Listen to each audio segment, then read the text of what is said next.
parti. Inéquité du financement. Aujourd'hui, l'éducation offerte aux Autochtones au Canada repose sur une combinaison de modèles. Le gouvernement fédéral finance les écoles sur les réserves, laissant souvent la responsabilité de leur administration à la Première Nation locale. Les enfants autochtones vivant hors réserve fréquentent les écoles des systèmes scolaires provinciaux ou territoriaux. Enfin, il existe un petit nombre de systèmes d'éducation entièrement administrés et gérés par les Premières Nations en vertu d'ententes sur l'autonomie gouvernementale et d'autres types d'ententes intergouvernementales. Il y a approximativement 72 000 élèves qui fréquentent 518 écoles des Premières Nations. Malgré ces chiffres, plusieurs enfants doivent encore aujourd'hui quitter leur foyer et leur famille s'ils veulent poursuivre des études à un plus haut niveau, et ce, dès les études secondaires. Depuis 1973, le gouvernement du Canada se dit résolu à confier la responsabilité d'éducation aux Premières Nations.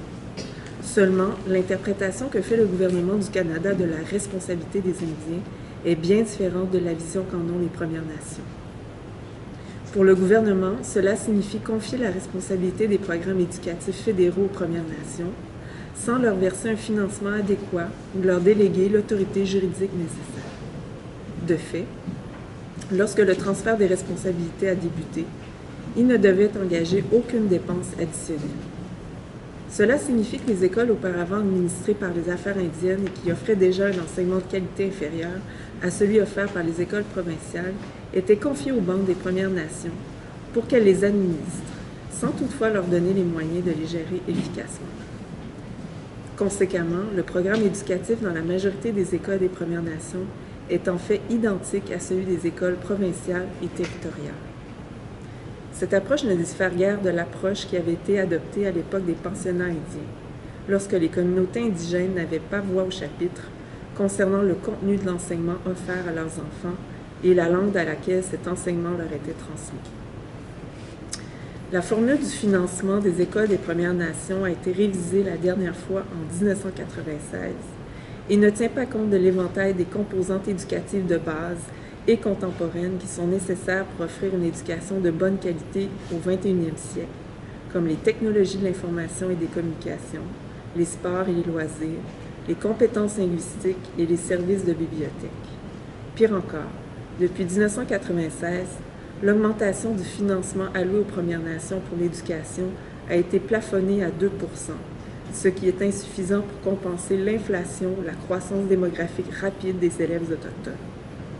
Pendant ce temps, en 1996 et 2006, le financement versé aux systèmes scolaires provinciaux et territoriaux a augmenté chaque année de 3,8 %, soit près du double de l'augmentation du financement alloué aux écoles sur les réserves. Il est fort probable que le sous-financement des écoles sur les réserves enfreigne les promesses faites en vertu des traités au sujet de l'éducation. Cela sans compter qu'il rend très difficile l'élimination des écarts qu'il cause au chapitre de l'éducation et du revenu. Dans bien des cas, les frais que les Premières Nations doivent débourser lorsqu'ils envoient leurs enfants dans des écoles provinciales sont plus élevés que le montant qu'elles reçoivent du gouvernement du Canada par élève. Appel à l'action. 8. Nous demandons au gouvernement fédéral d'éliminer l'écart entre le financement en matière d'éducation qu'il verse pour les besoins des enfants des Premières Nations qui fréquentent des écoles dans les réserves et celui qu'il accorde pour les besoins des enfants des Premières Nations qui fréquentent des écoles à l'extérieur des réserves. 9. Nous demandons au gouvernement fédéral de préparer et de publier des rapports annuels sur le financement en matière d'éducation destinée aux enfants des Premières Nations dans les réserves, par comparaison avec celui dont bénéficient les enfants des Premières Nations à l'extérieur des réserves, ainsi que sur les niveaux de scolarisation et le revenu des membres des peuples autochtones par rapport aux non-autochtones au Canada. Réforme de l'éducation.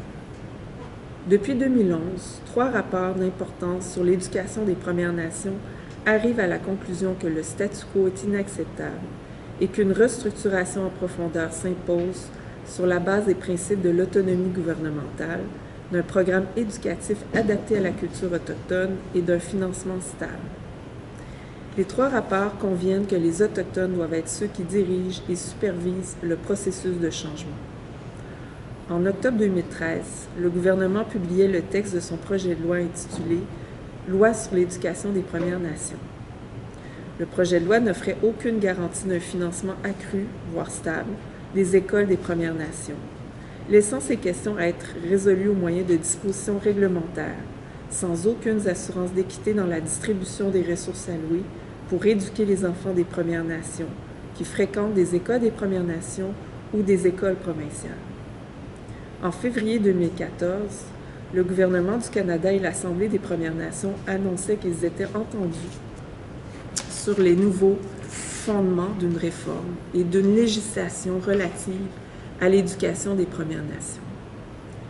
Cette entente prévoyait une augmentation de plus de 2 milliards de dollars du financement versé aux écoles sur les réserves, le remplacement du plafond de 2 % imposé sur les augmentations annuelles par une augmentation annuelle de l'ordre de 4,5 % et le versement d'une somme de 1,25 milliard de dollars entre 2016 et 2017 et 2018 et 2019. Ce projet de loi, suscitant l'opposition des dirigeants autochtones, a été mis en suspens le temps que les principes à la base de la nouvelle loi reçoivent l'approbation de toutes les parties.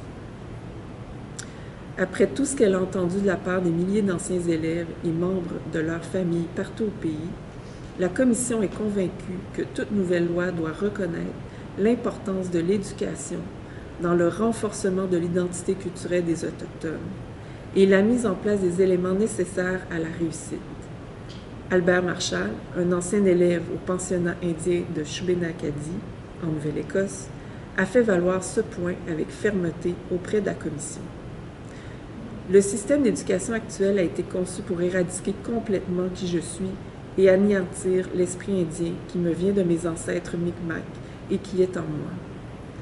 Mais je sais que j'ai besoin de connaissances et d'éducation. Toutefois, l'éducation dont j'ai besoin doit refléter qui je suis en tant que Mi'kmaq. Il est de ma responsabilité de transmettre les connaissances que j'acquiers et que je vais acquérir à d'autres afin qu'ils en bénéficient. L'héritage que je veux laisser à mes enfants et aux générations futures leur permettra d'exceller, leur permettra de se mesurer à d'autres, sans avoir à s'inquiéter du système d'éducation qui pourrait éradiquer leur identité. Appel à l'action. 10.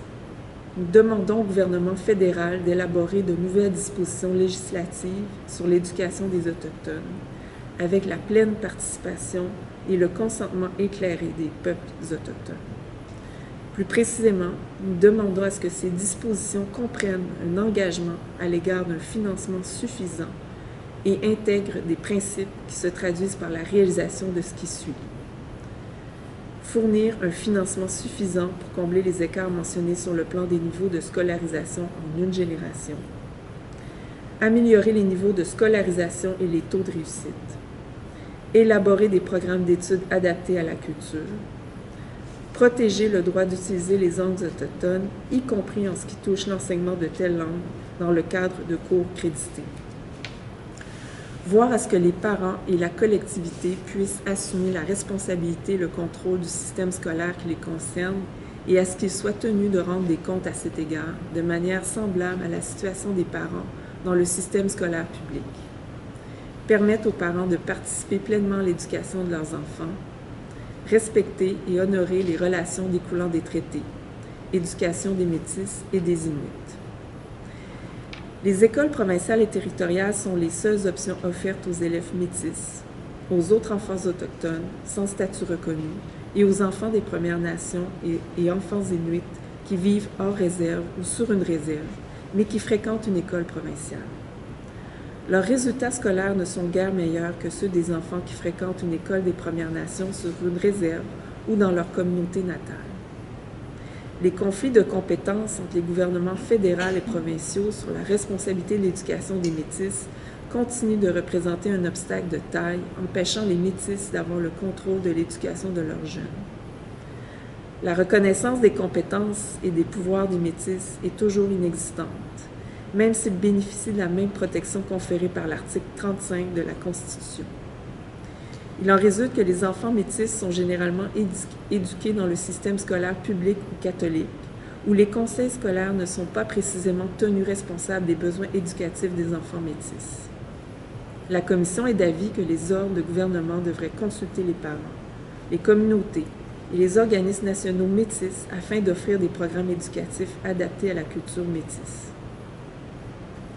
Les élèves inuits sont ceux qui sont aux prises avec les écarts les plus importants sur le plan de la scolarité.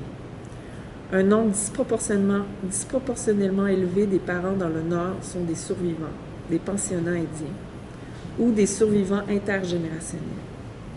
Les Inuits figurent parmi les citoyens les plus jeunes du Canada, l'âge médian étant de 22 ans. En réponse aux besoins considérables de leur jeune population, les Inuits mènent la charge afin de provoquer des changements en profondeur. L'éducation des Inuits est en train d'amorcer un virage important, les communautés du Nord générant certains des modèles d'autonomie gouvernementale les plus prometteurs en matière d'éducation. Mais ces changements ne se font pas sans embûches. Certaines régions sont mieux équipées que d'autres pour développer les ressources nécessaires.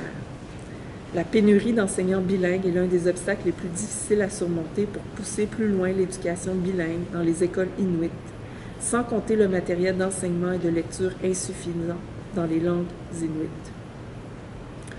Un autre problème d'envergure est l'absence de services de soutien nécessaires tant au sein du système d'éducation qu'à l'extérieur de celui-ci pour favoriser la réussite scolaire. Les enseignants inuits savent depuis longtemps qu'il est important de commencer à travailler avec les enfants le plus tôt possible, mais le Nord manque d'établissements de garderie et d'enseignement préscolaire de bonne qualité.